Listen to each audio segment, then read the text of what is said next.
All right. Stranger Things season 5 volume 2 had released a few days ago. I have almost all the Funko Pops for that for season 5, but I'll go over that in a different video. I just wanted to say this.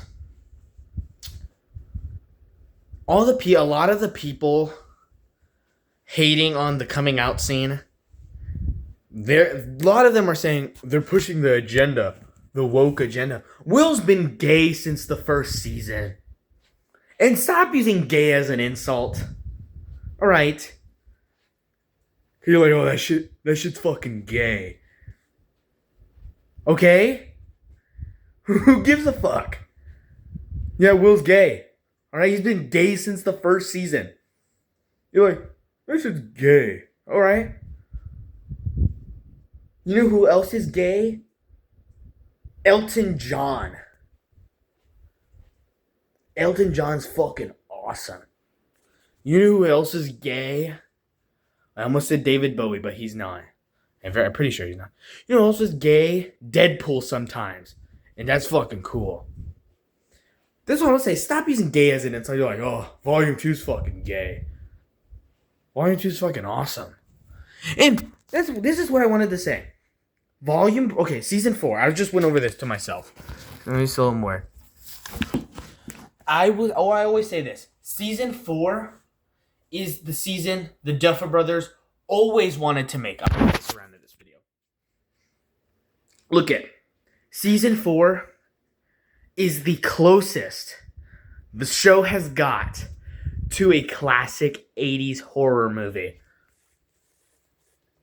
Sorry, my grandpa's out. I'm waiting for him to come back. Look at, you have the main 4 group.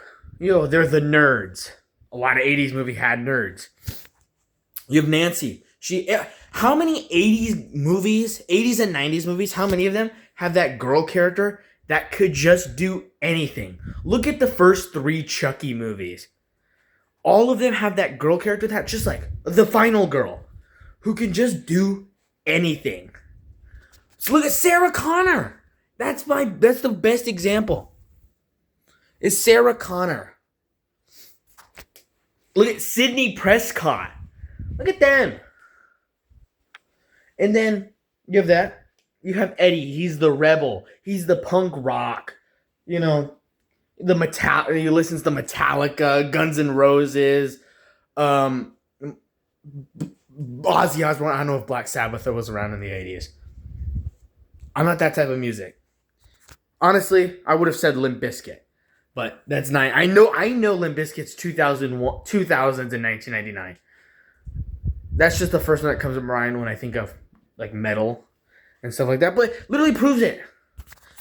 If Eddie was around in 1999, he probably would have heard that song. He probably would have listened to Break Stuff and Nookie and Faith Faith is George Michael's song. But they covered it and Rollin' and all that stuff. But I'm just gonna say this, and then look at.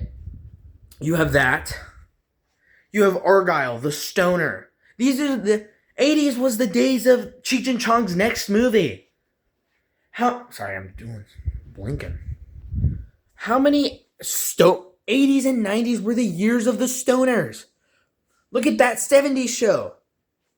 The 70s was stoner years, and that bled into the 80s. How many 80s movies have a stoner character? Okay, I'm using this, this may be a bad example. Totally Killer. They go back to the 80s. In that way, they time travel back to the 80s. And what do those characters want to do? They want to smoke. They want to smoke pot. Because that's what they were doing in the 80s.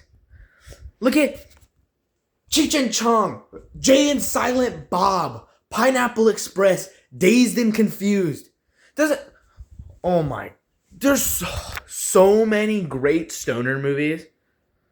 And a lot of them, some of them took place in the 80s. Some of them are from the 80s. Late 70s, early 80s. Stoners. There were a lot of movies that go back to the 80s. There's a stoner character. And then there's Hopper. He's the rugged police officer, which is literally what he is.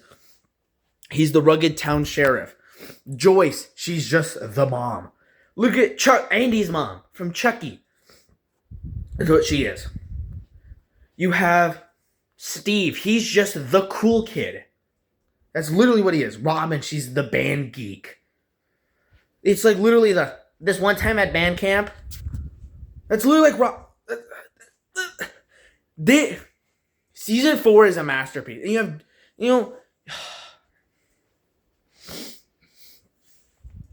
there are so to all the I have my friend Cameron. You're probably gonna watch this video. And Cameron, if you're watching it, season 4 is a masterpiece. He's too busy crushing on Holly Wheeler. Not on the character, on Nell Fisher. He's too busy crushing on Nell Fisher. Cameron, if you're watching this, I'm gonna tell your girlfriend that. Alright? Yeah, you just got name dropped. Cam. Alright, sorry. I took a minute to dog on him because I'm gonna send him the link to this video. Alright, but you have Steve, he's the cool kid. Robin, she's doing... Okay, let me go back. Season 4 is a masterpiece. And Max is Max. And then you have 11. She's 11. She has the superpowers. From the beginning, season 4, and not to mention, it's fucking cinematic. Season 4 is what the Duffer Brothers probably wanted to make from the start. And you have Vecna, the scary-ass villain. You have Chrissy, the cheerleader, who dies in the beginning. Literally, season 4 is probably the most 80s season.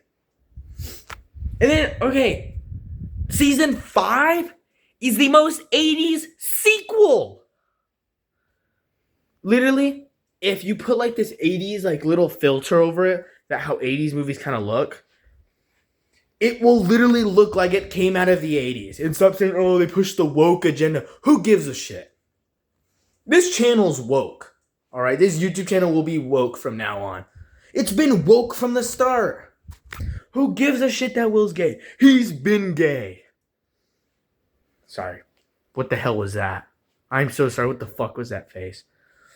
Look at 80s sequels. A lot of 80s sequels. And if people actually watch this video, there's gonna be a lot of people. Yeah, somebody who watches season 5 is gonna think, who hated season 5 is gonna watch this and be like, yeah, 80s, they have something in common. 80s sequels suck. Not all 80s sequels suck.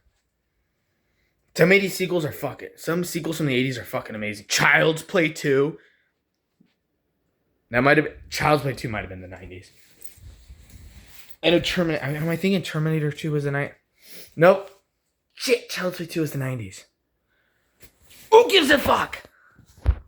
It's the perfect sequel. 80s sequel. Because look at, even the new characters. Holly Wheeler. She's not really a new character, but she's being more focused on in this season. A bunch of 80s sequels have just this random kid character. You're just like, where the fuck were you in the first one? Then now they're there. You have Derek. He's this little shithead bully. You have Mr. What's-It. These are all very... If you look at any, like, mystical 80s movie, what would be the word for it? What would be the word? Not mystical. There's a word for it. Whimsical 80s movie. Literally, the Stranger Things is like it. Duffer Brothers' own thing at It. That's their own variation of It. And look at... yeah, Derek's that little shithead bullying. Holly's the random kid, the random new kid that appears in the sequel. Well, it's what Derek is too. But think of it like that. Think of just season 5 as just the most 80s sequel of all time. Not of all time, but it's a very 80s. Look at season 4 is like the first in a sequel. Is the first. Let's say, look at it like this. Season 4 is the first movie in an 80s franchise. Then season 5 is number 2. Or you can always look at it like this. Season 1, an 80s movie. Classic 80s movie. Like, oh, that shit's classic. Really like it, but it's one of those movies where you look at it and you're just like, First one's good, but it gets better with the sequels. Nightmare on Elm. No, Nightmare on Elm Street gets worse with the sequels. Scream? No, Scream. I don't like the Scream sequels. They're out there. Just look at it like that. This is my rant on season 5. When I go over the Funko Pops, that's gonna be a rant on season 5. Season 5 is fucking good. Dipshit Derek is the fucking GOAT. And he's fucking awesome. Your mom! That's fucking awesome. He's fucking awesome. I'm going over all the Funko Pops and I'm just gonna... Sorry, I'm saying too many words. I feel like Has-Been Hotel writing. Fuck that show. It is the most 80s sequel. Season 4 is a masterpiece. And before season 5, it was my favorite. But call me easily pleased with stuff. I'm watching season 5 in theaters on Wednesday. That's badass. That's awesome. And I'm like, I'm loving season 5. Season 5 is a solid... Season 5 is my favorite season so far. Escape from Camelot... Yes, okay. See, Volume 2 was underwhelming. Alright? It was underwhelming. You know, it's just... Because Volume 1 was so good that you're just like... You have high expectations for Volume 2. It's known. But it's not the ending. There's one episode on Wednesday. And if this disappoints, if this episode sucks, okay, maybe season 5 sucks. But you know why it doesn't? Dipshit Derek is in it. Suck my fat one.